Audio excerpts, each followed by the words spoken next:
할렐루야.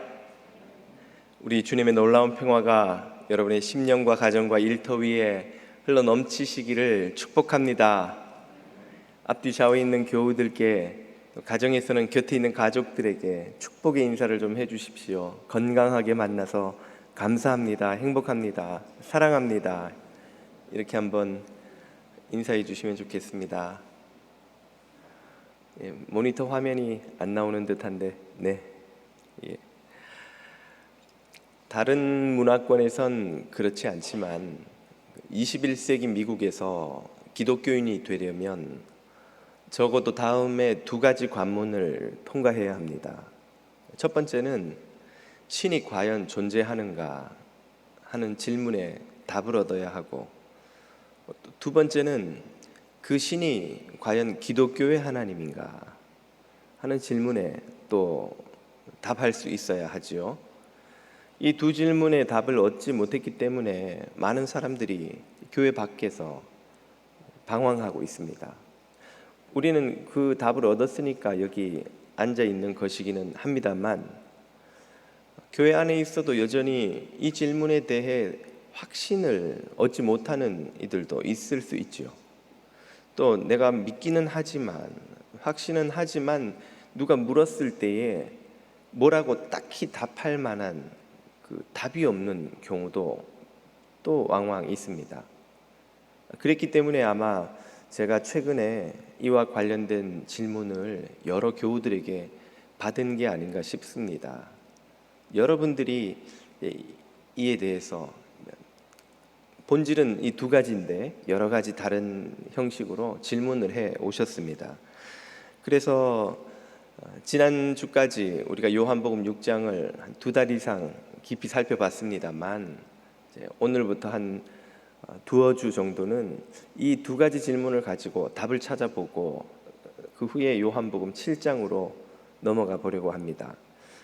오늘부터 아마 다음 주까지는 신이 과연 존재하는가 하는 질문을 한번 살펴보고, 또 다음 그 이후에는 왜 신이 존재한다면 굳이 그것이 기독교의 하나님이어야 하는가 하는 질문을 살펴보겠습니다. 먼저 우리는 유실론과 무실론에 관한 오해를 바로잡아야 합니다. 유실론, 신이 존재한다는 믿음이죠. 무실론, 신이 존재하지 않는다는 믿음이죠.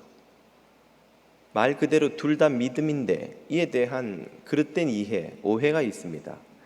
유실론은 믿음이요 신념인데 비해서 무실론은 과학적이고 합리적인 사고가 아닌가 하는 생각이 그것입니다. 흔히 기독교인들 혹은 종교를 가진 이들은 합리적인, 과학적인 사고를 하는 사람이기보다는 믿음이나 신념에 더 마음이 빼앗긴 사람인 듯이 여기고, 무신론자들은 과학적인 사고, 합리적인 사고를 한 결과로 무신론에 이른 것이다 하는 오해를 하죠.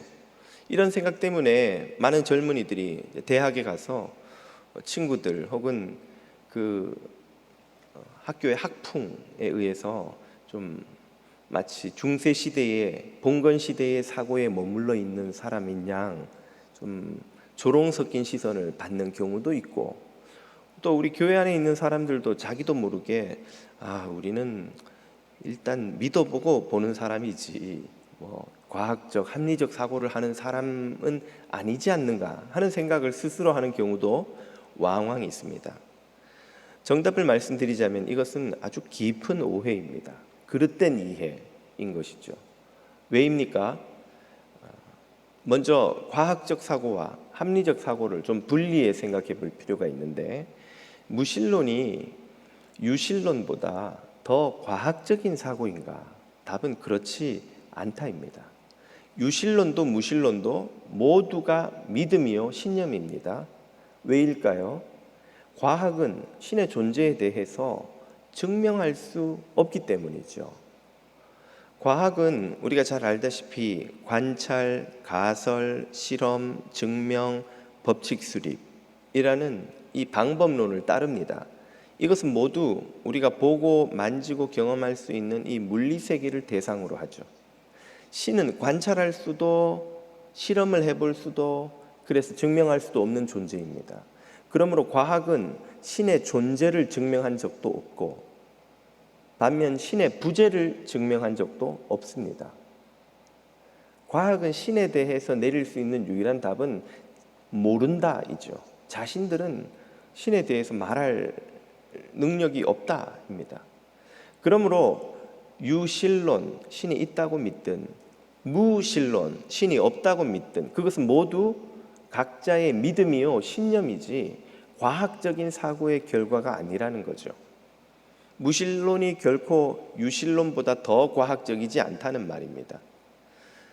신을 증명할 수 없다면 우리는 신에 관한 진실을 알 수 없는 것일까요?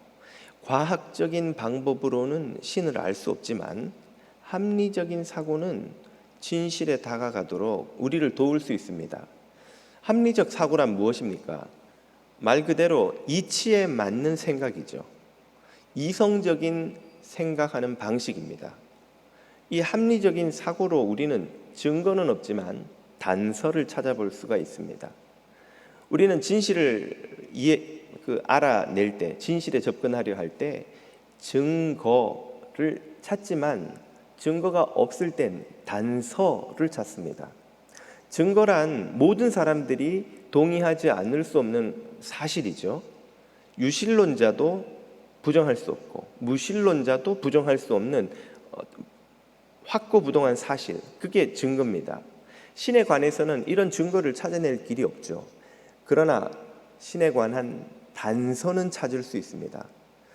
증거가 없을 때 단서를 본다는 건 일상에서도 우리가 흔히 경험합니다. 자, 여기 우리가 모두 경찰이고 살인사건을 조사한다고 가정을 해보십시다.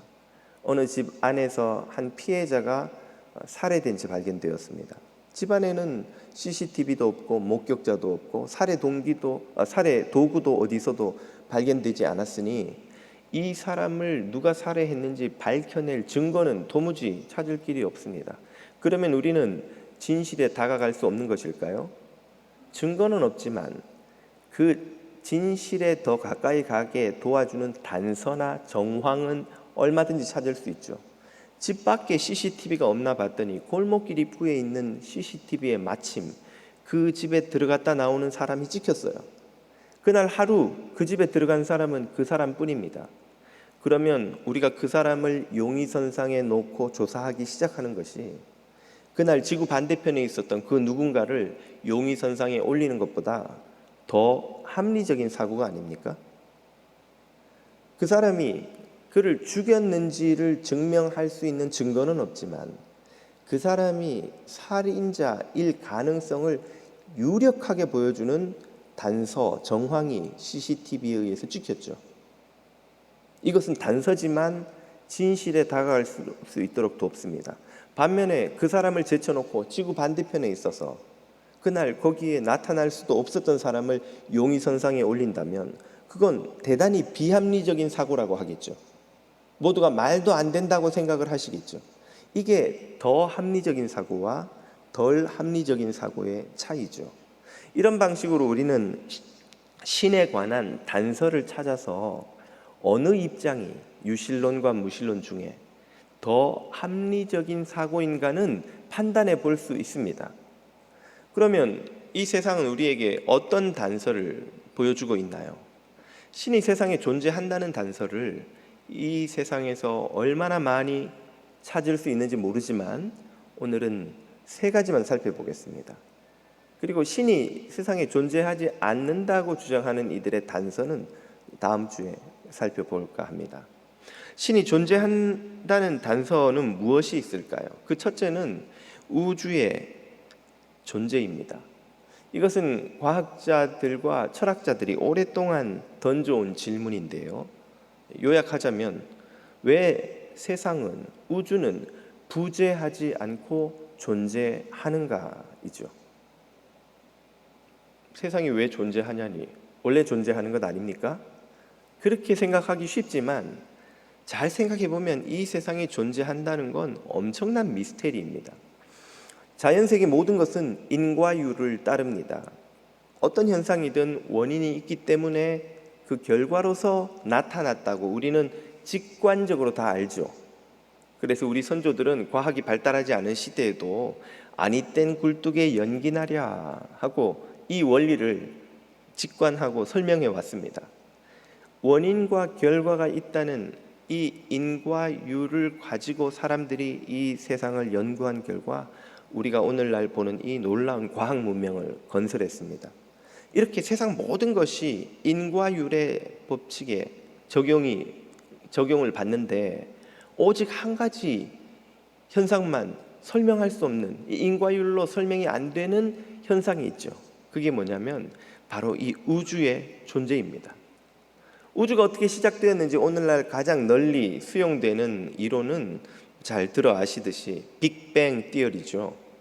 150억 년 전에 엄청난 에너지가 하나의 특이점에 응축되어 있다가 어느 순간 빅뱅을 일으킨 거예요. 그렇게 흩어지던 에너지가 시간과 공간과 물질을 만들었습니다. 그 전에는 시간도 공간도 물질도 없었다는 말이죠. 그렇기 때문에 어느 시점이라고 말하는 게 가능할지는 모르겠으나 아무튼 어쨌든 그 시점에서 이런 빅뱅이 있었습니다. 지금도 우주는 팽창하고 있죠. 그래서 이건 과학적으로 관찰된 사실입니다. 자, 이 빅뱅 티어리의 가장 큰 결함은 뭐냐? 그 에너지의 기원을 설명할 수 없다는 겁니다. 에너지는 어디서 온 걸까요? 그 어마어마한 에너지는 갑자기 왜 응축이 된 걸까요? 그 에너지는 왜 폭발한 걸까요? 이에 대한 과학의 답은 모른다입니다. 그냥 있었다. 태초에 에너지가 있었다. 이 에너지가 응축되니 그 에너지가 폭발하여 시간과 공간이 창조되었다. 무슨 경전의 한 구절 같지 않으세요? 뭘 의미합니까? 신이 없다는 주장은 그 자체로도 역시 신념이요 믿음 체계라는 것입니다. 과학은 관찰할 뿐이지 그 원인을 설명할 수가 없어요. 이 빅뱅 티어리에. 그러므로 우리는 여기서 합리적인 사고를 통해서 둘 중에 한 가지 입장을 선택해야 됩니다.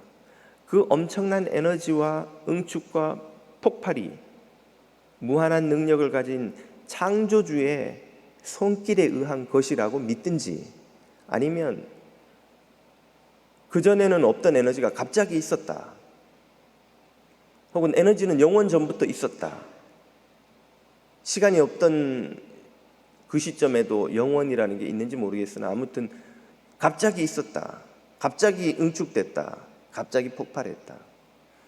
자연 세계 모든 현상에 적용하는 인과율을 적용하지 않은 채 그냥 갑자기 우연히 무조건 있었다고 주장하는 이 무신론의 입장을 선택하든지, 합리적인 이치에 맞는 사고를 통해 우리는 선택을 해야 하죠.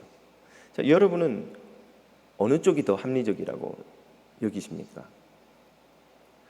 생각하시는 동안에 두 번째 단서를 설명드리겠습니다. 그것은 우주의 정교함과 질서입니다. 이 우주는 신을 믿는 과학자든 믿지 않는 과학자든, 실제로 과학자 그룹을 대상으로 설문조사를 해보면 유신론자와 무신론자가 반반 정도 비슷하게 나옵니다. 과학적 사고가 신앙에 영향을 미치지 않는다는 거예요. 아무튼 신을 인정하는 과학자든 인정하지 않는 과학자든 모두가 인정하는 하나의 사실이 있습니다. 이 우주가 생명체가 탄생하기에 아주 적합하게 조정되어 튜닝되어 있다는 것이죠. 빛의 속도와 중력 상수와 다양한 행력의 크기가, 지금 김 목사가 하는 말이 뭔 소리야 하시는 분들은 조금 더 민망해 하실 필요가 없습니다. 말하는 저도 뭔 소리인지 잘 모르겠어요, 사실은. 좀 전에 예배 마치고 팔팍에서 나오는데 한 교우께서 목사님 너무 어려웠어요. 그래서 제가 죄송한 마음으로 왔는데, 아무튼 뭐 그런 게 있다고 가정을 해 주십시오.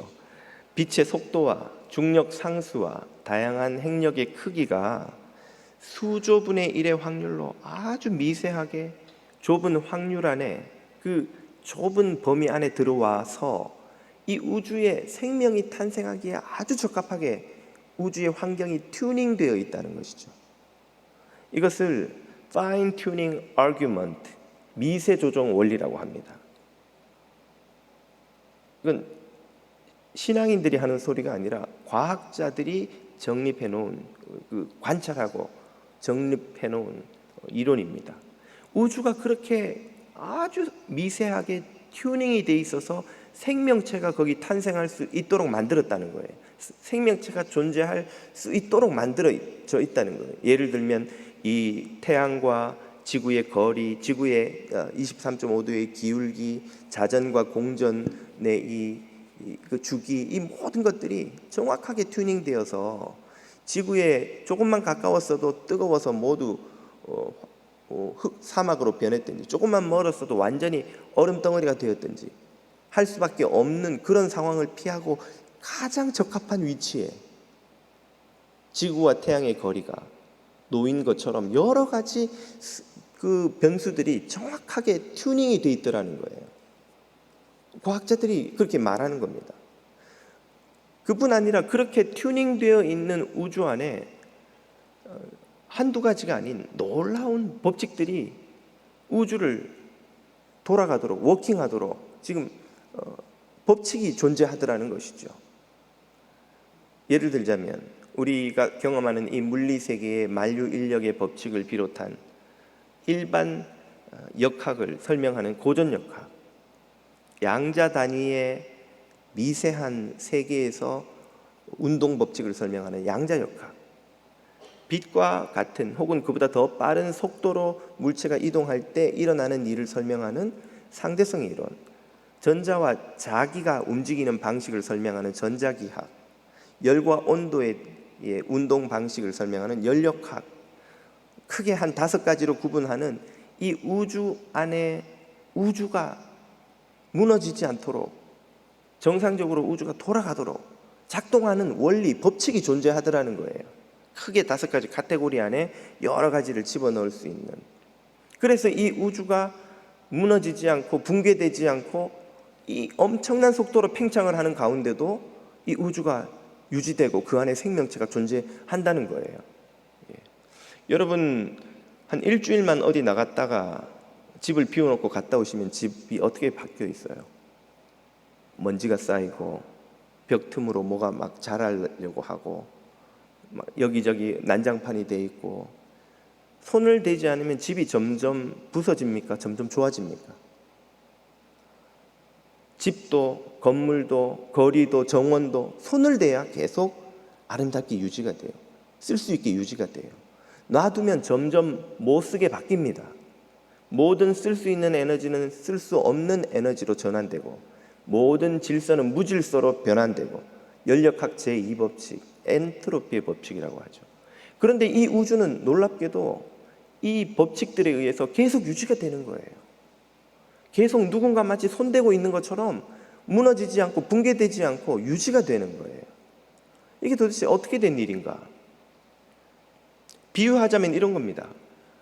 철광산에 폭탄을 터뜨렸더니 하늘로 솟구친 돌흙 덩어리들에서 그 압력에 의해서 철과 흙이 다 분리된 거죠.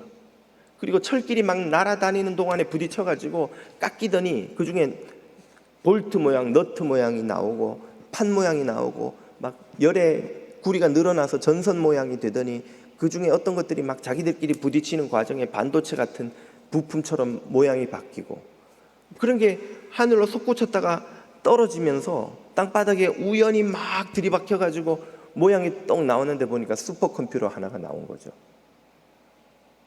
누가 넣었는지 모르겠는데 그 안에 OS도 있어서 막 프로그램이 돌아가고, 마침 번개가 쳤는데 그 번개를 맞은 슈퍼컴퓨터가 충전이 되더니 막 부팅이 되고, 거기서부터 일이 시작되는 거예요.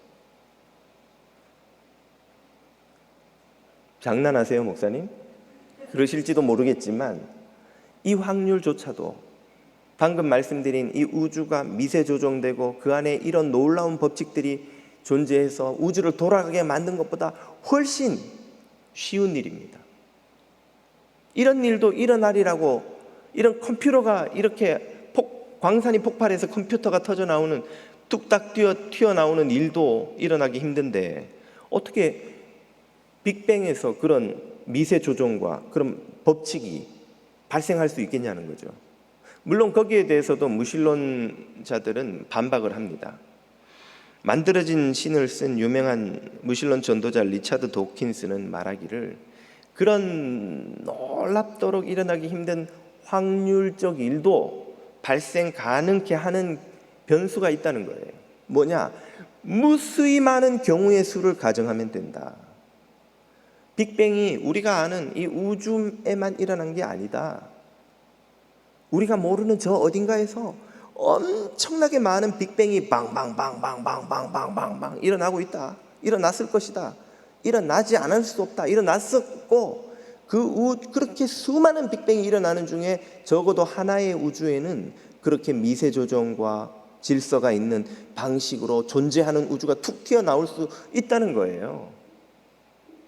도대체 몇 경계의 경우의 수로 빅뱅이 일어나야 될지는 모르겠으나 리차드 도킨스가 말하는 그 수많은 빅뱅 중에 우리가 보고 있는 이 우주 외에 우리가 관찰할 수 있는, 증명할 수 있는 빅뱅이 단 하나라도 있습니까? 무수한 빅뱅은 둘째치고 다시 한번 무신론이 믿음 체계이며 신념 체계라는 걸 확인할 수가 있죠. 결국 우리는 합리적인 사고로 이 두 가지 입장 중에 하나를 선택해야 됩니다.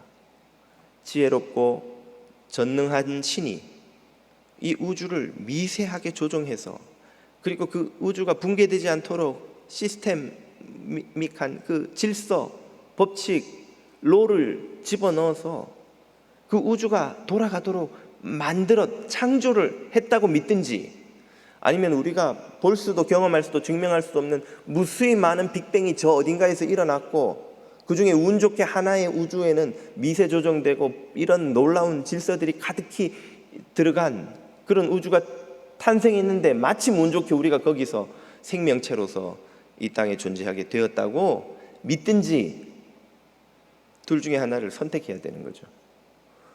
만약 여러분이 포커를 했는데, 카드 게임을 하는데 맞은편의 상대가 로열 스트레이트 플러시를 5번 연속 쥐는 바람에 여러분의 돈을 다 따갔다고 가정을 해보십시다. 로열 스트레이트 플러시, 포커판에서 최고의 패. 잘 모르시겠어요? 5광 잡고 3번 흔들고 뒤집어 피박 씌우면은 비슷한 거예요. 그죠? 이제 막 느낌이 오시죠? 다른 세계니까. 우리 포커 쳐본 지는 오래됐고. 아무튼 뭐 고도리에서는 그게 최고인지 모르겠습니다만 5광의 피박에 흔들고 싸고 뭐 다 했다. 이걸 5번 연속 똑같이 일어났다는 거예요. 그럼 여러분이 뭐라고 생각하시겠어요? 프로 게이머들이 평생도록 카드 게임만 쳐도 평생 한 번 쥘 수 있을까 말까 한 그 로열 스트레이트 플러시를 5번 연속 저 친구가 잡았다. 그러면 여러분이 와, 운이 좋기도 너무 좋아서 내가 돈을 다 잃었네. 저 친구가 운이 좋아서. 그렇게 생각하시겠어요? 아니면 이 인간이 도대체 무슨 스탑, 네가 조작을 했다는데 내 모든 주머니의 돈과 이걸 다 건다. 여러분이 그렇게 생각하시겠어요? 그런 별것 안 되는 확률도 우리는 우연히 일어났다고 믿기 힘든데, 상상할 수 없는 낮은 수준의 이런 확률의 우주가 우연히 존재했다고 믿으라고 한다면 그것이 과연 합리적인 사고라 할 수 있을지요? 마지막으로 우주의 이 세상에 드러나는 신존재의 단서가 있다면 그것은 우주의 아름다움과 의미입니다.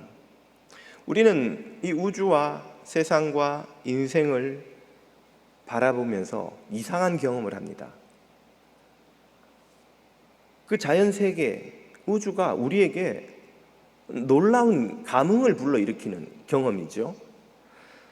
밤하늘에 오로라와 은하수를 볼 때에 푸르른 하늘과 장엄한 폭포와 끝없는 계곡과 꽃밭, 바다에 헤엄치는 생명체들과 나는 새들을 볼 때 우리는 아름다움과 경외감 또 황홀함을 느끼죠. 무언가에 압도되는 그런 경험을 합니다.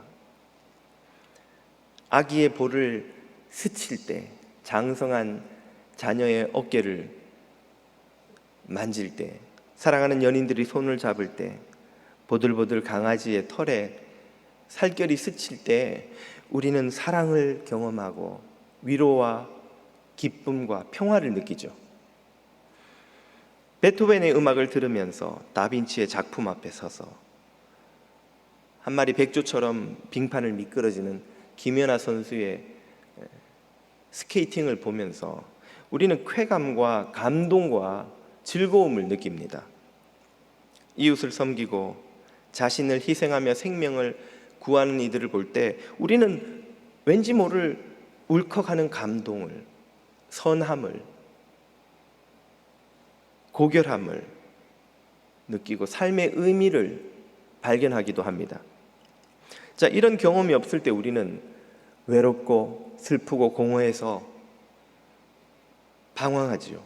이런 경험을 찾기 위해서 우리는 종교에 귀의하기도 하고 헌신적인 삶, 희생적인 삶을 살기도 하고 열심히 공부도 하고 운동도 하고 음악을 연주하고 그림을 그리고 아름다운 자연을 찾아가고 사람들에게 뛰어난 작품을 선보이려고도 애를 쓰고 노력을 합니다.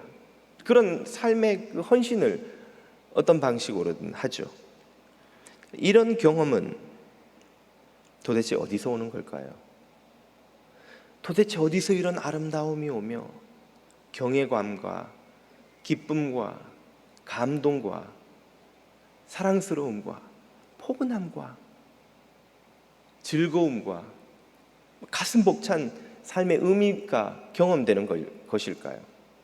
혹시 이 모든 것은 선하시고 아름다우시고 영광스러우신 창조주 신이 있다는 그분으로부터 왔다는 그분을 드러내 보여주는 단서는 아닐까요? 우리는 그렇게 믿고 싶어 하지만 무신론자들은 물론 반박을 합니다. 그들은 진화 심리학을 가지고 와 설명하죠. 우리가 느끼는 아름다움, 그 선함, 그 행복감, 이 모든 것은 인간이 오랜 시간 진화의 과정에서 약육강식의 세계에서 살아남아 자신과 후손의 DNA를 더 많이 퍼뜨리기 위해 유리한 환경을 찾아서 뇌가 도파민과 엔돌핀을 분비해서 느끼게 만든 판타지라는 거예요. 원래는 아름다움이나 추함이라는 게 따로 있지 않은데 이 상황이 훨씬 생존에 유리하니까 그걸 아름답다고 느끼라고 뇌가 화학 호르몬을 막 쏟아보내서 우리 안에 아름다움의 감정이 느껴지는 거예요. 판타지죠. 원래는 선이고 악이고 따로 구분되는 게 없는데 이렇게 행동하는 것이, 이런 것이 훨씬 우리 종족 생존과 번식에 유리하니까 그걸 선이라고 느끼도록 이름 붙이도록 엔돌핀이 막 분비됐다는 거죠. 이쪽 상황은 우리가 생존하는데 위협이 되니까 악이라고 이름 붙이고 그걸 피하도록 그렇게 오랜 세월 동안 우리 자신의 내면에 뇌가 호르몬을 분비해서 교육을 시켜왔다는 거예요. 그래서 그걸 악이라고 부르고 그걸 피하도록 만들어줬다는 거죠. 종족 번식, 그래서 설명할 수 없는 이런 진화 심리학을 적용할 때 설명할 수 없는 것이, 그러면 인간이나 종족이 더 자신에게 이기적으로 굴어야 마땅한데 어떤 경우는 이타적으로 행동하는 이들도 많잖아. 그건 어떻게 설명할 거니? 그래서 리차드 도킨스가 써낸 책이 이기적 유전자죠. 사실은 다 이기적인데 오랜 세월 생존을 위해 싸우다 보니까 어떤 경우는 이타적으로 행동하는 것이 주변 사람들에게 좋은 이미지를 심어줘서 그 자신에게 혹은 후손에게 더 유리한 상황을 만들 수 있다는 걸 인간 종이 발견해냈다는 거예요. 그래서 더 이기적일 수 있도록 지금은 당장은 이타적으로 행동하는 것이 생존에 유리하게 인간은 발달해 왔다는 거죠. 그래서 이타적인 행동을 하는 이기적 유전자가 있다. 이기적 유전자의 결론입니다. 자, 이렇게 신을 부정한 삶, 모든 아름다움도 선함도 거룩함도 의로움도 희생도 고결함도 행복도 기쁨도 즐거움도 다 뇌가 만들어낸 판타지라는 이런 세계관은 우리에게 무엇을 남길까요? 그 답을 유명한 실존주의자이자 무신론자였던 장폴 사르트르가 그의 책 구토에서 이렇게 설명해 줍니다. 그는 신이 없는 삶에 대해 이렇게 씁니다. 나는 늘 알고 있었다. 우리는 우연히 나타났다.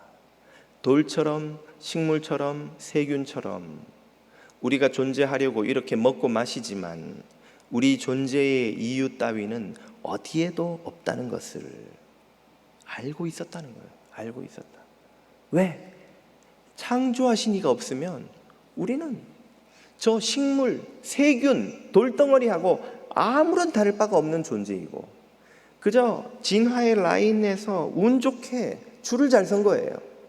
좀 다른 종보다 머리가 더 발달하도록 진화하는 그 라인에 서는 바람에 우리가 이 세상에 우연히 태어났을 뿐이지 본질적으로 저 세균 덩어리나 들에 죽어가는 말라 죽어가는 풀 쪼가리나 우리나 존재 가치에서 아무 차이가 없다는 거죠. 삶의 의미도 목적도 이유도 없는 삶, 그런 삶은 뭐 할 수밖에 없는 삶입니까? 그 공허함과 그 무의미함과 그 삶의 역겨움에 구토를 일으킬 수밖에 없는 삶, 그런 삶이라고 그 자신이 고백하고 있는 겁니다. 인생의 방황이라는 건 술 먹고 비틀거리는 것만이 아닙니다.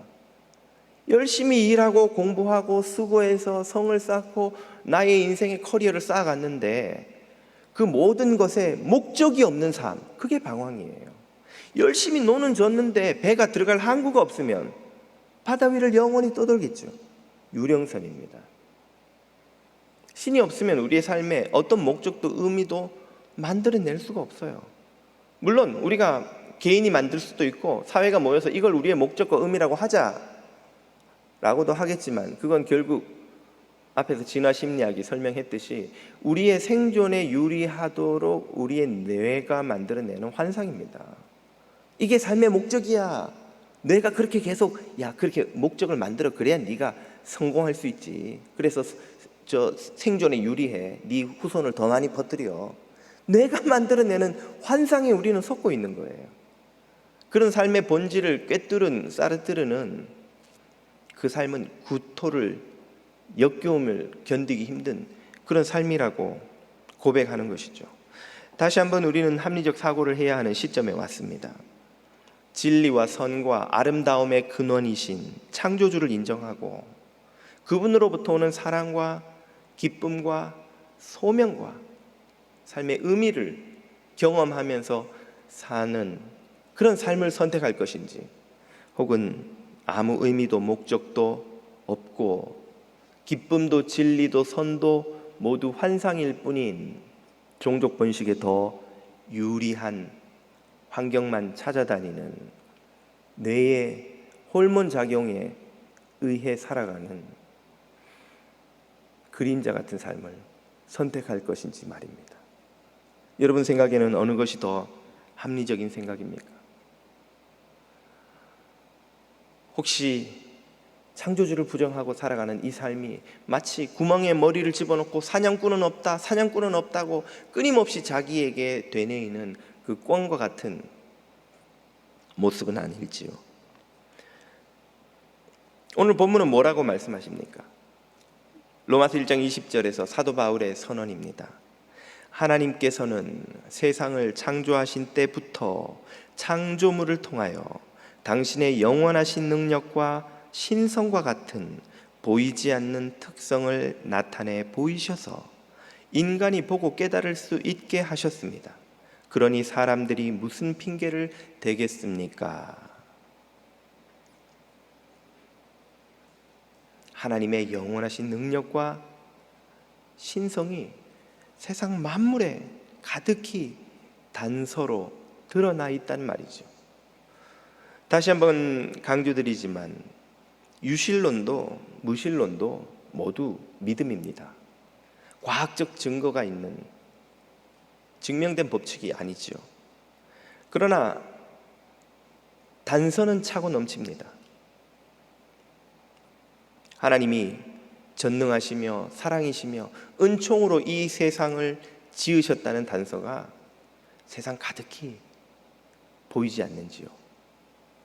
그 무수한 단서에 눈 감고 무의미한 동물의 삶을 선택하는 것이 과연 합리적으로 생각하는, 이성적으로 판단하는 사람의 결론이라 할 수 있겠습니까? 여러분의 선택은 무엇입니까? 이 아름다운 세상, 이 경이로운 세상 가득한 창조주 하나님의 단서를 발견하시는 저와 여러분이 다 되실 수 있기를 주님 이름으로 축복합니다. 기도드리겠습니다. 무한한 사랑과 능력과 은총으로 이 황홀한 세상을 창조하시고 우리에게 허락하여 주신 창조주 아버지 하나님, 하나님의 영광과 능력을 영원토록 찬송하는 자녀들이 다 되도록 은총을 베풀어 주옵소서. 예수님의 이름으로 기도드립니다. 아멘.